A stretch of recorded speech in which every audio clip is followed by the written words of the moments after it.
I'm Cameron. Thanks, John, for asking me to come tonight and share a bit of my story in a concise time format, 10 minutes or so. It sounds like I have to speak about my little bit of my path there through this found me into recovery.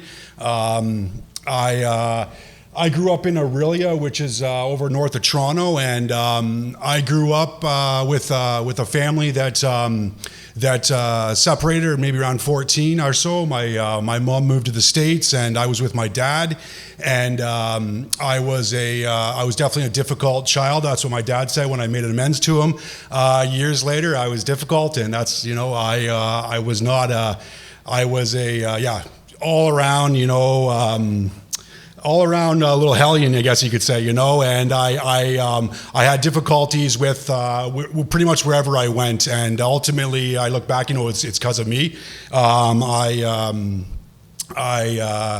As a child, my using started at 13 years old, and I used straight every day until about 19 when I was incarcerated for the first time for an extended period of time until I couldn't use. So I did use every day drugs to help me cope, and I can look back today and I can know it was coping. I wasn't comfortable with myself, and I needed them to cope and to be comfortable and to be able to, function without them, without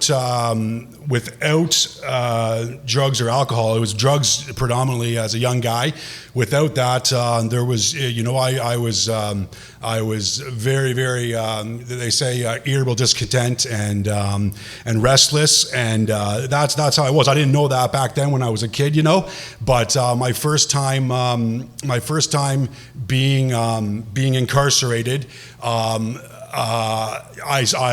was an eye opener for myself, and I say to this day, it is a blessing. If I hadn't have been held in custody, it was 2 months, and if I hadn't have done that, I would have continued using. So, and my dad, I'd been arrested a lot before that time, but my dad this time he decided not to bail me out of jail. He let me sit in there until Christmas. He bailed me out after 60 days, and it was right before Christmas. And at that point in time, I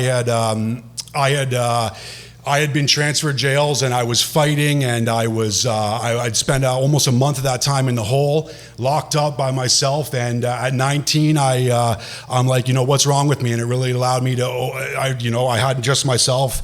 They were so angry at me for all the fighting that they didn't even give me literature or anything by the end, and they left the lights on 24. I was on a concrete bed, and I had a lot of time to think about why I was in this situation, and I thank God today. That's the little bit of literature they did give me. They'd slide it in there, and it was some literature about that stuff. And so what was I saying? But anyways, so that for me was allowed me to move forward, and and I thank God that I was open to taking accountability. I knew I was in there because of I broke into a whole bunch of cottages to steal alcohol and to steal anything I could to sell. I'd lost my job, so I was in there. It was pretty obvious, it's like I was, it wasn't like, why am I in here? It was obvious, well, it took a little bit of time to be obvious. So anyways, I left that and moved on. I went into treatment. My parents got me to a treatment center in order to help. Well, there was motivation to look good before the judge, to go back before the judge, but I did have a genuine interest in not using anymore. And after that, in my first in this particular period when I was incarcerated, I went to my first 12-step meeting, and I remember not knowing anything about this 12-step meeting, but they came. They told us that this meeting was taking place, and I just wanted to get off the range. Although I did have a suspicion. I knew that I had a problem with drugs and alcohol. Today, I look at it differently. I know I definitely have a problem with drugs and alcohol, and I also have a problem with the mind. My mind and spiritual malady. And I get that in 12-step fellowships and other stuff. So I did my first recovery 12-step meeting, and it was, I don't really remember much of it, but anyways, it opened my eyes, and to this day, I'd like to give back that way. I would like to go back. It's a goal. I got denied at Innis, but anyways, never mind that right now. Someday I would like to give back that way. It's something I know today is giving back. These two old gentlemen came in and they held the meeting there, and for me that allowed it must have did something. I don't remember anything, but I know it did something because I went on and I've had years of recovery. I had to try some controlled drinking and controlled using for myself as a young guy. At 19, my first time I got 3 years, and then I had some 1 years in this and that, and right now I'm 14 years off drugs and alcohol, which is awesome, and I thank God for that.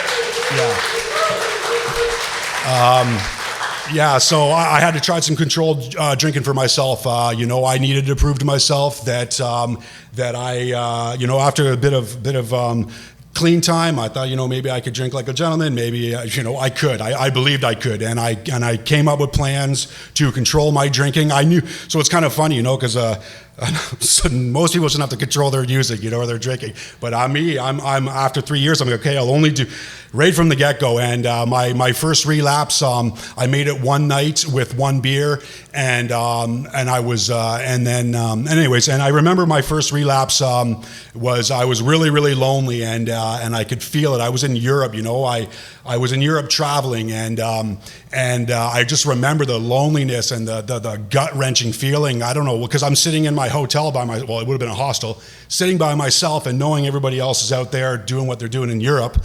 And I was trying, and then I'm like, so my brain would have played some tricks on me and would have told me that it was okay, and it wasn't okay. Within 24 hours, it was right back like a day hadn't taken off, probably even worse. Because I can relate with that today. That my several relapses have gotten worse, So today I without that stuff in my life, it is a lot different. 48.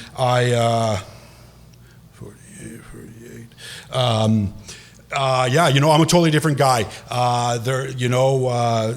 Some of my stuff is still in there. I'm not totally different, but for the most part, I am. I'm able to function in society better. Speaking like this in front of a group of people never would happen. It took me 10 years to even be able to speak at a 12-step meeting. I was just very, very shy. I also didn't feel a part of. It took me a long time, but it did happen, and that's the most important part. And that we progress at different stages, and I was one of those guys I didn't feel a part of. I had trust issues with people in the meetings, and I wasn't comfortable sharing stuff about myself, And today that's totally different. I have a higher power in my life, which I it's a growing, and sometimes I can take my will back, but that's part of the journey, right? Growing and whatnot, and I wouldn't give it up for anything right now,